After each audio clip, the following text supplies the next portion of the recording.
Guys দেখো আমি এখন রান্না করবো। এখানে দুটো তেজপাতা আর সরষের তেল দিয়ে দিয়েছি।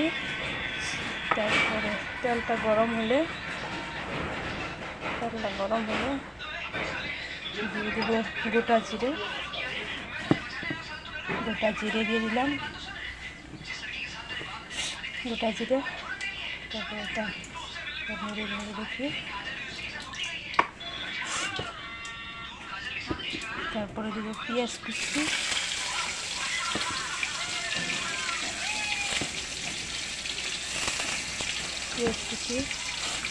পেঁয়াজ বাটা,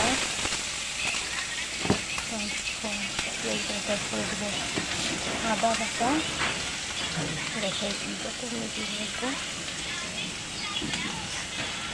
তারপরে দিয়ে দেবো হলুদের গুঁড়া,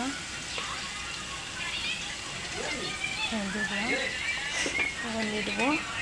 এখন আমার মশলা কষানো হয়ে গেছে, মশলাটা তেল ছেড়ে দিয়েছে। এখন ডিম দিয়ে দেবো, ডিমটা দিয়ে কষিয়ে নেব।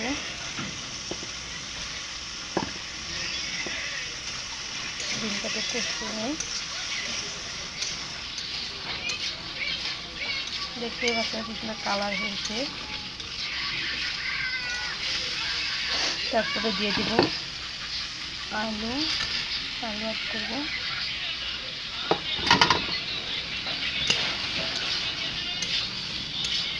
এটাকে ভালো করে আলু ডিমটা ভালো করে কষিয়ে নেব। তারপরে জল অ্যাড করবো, এখানে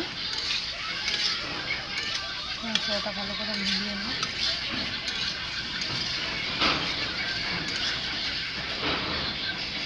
গ্যাসটা ভালো করে দিলাম, বাড়িয়ে দিলাম।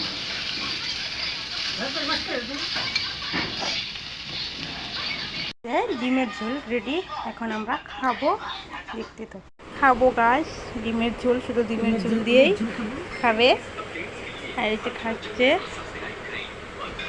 খেয়ে দেখো কীরকম হয়েছে।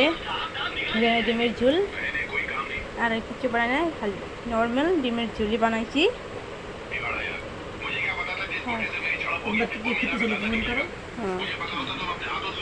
খাও,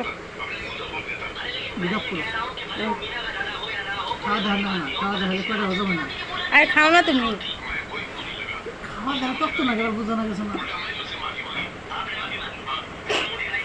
কেমন হয়েছে বলো তুমি?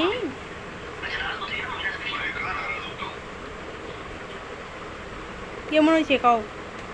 টেস্টি টেস্টি, এমকি চা কও, খুব টেস্টি হয়েছে।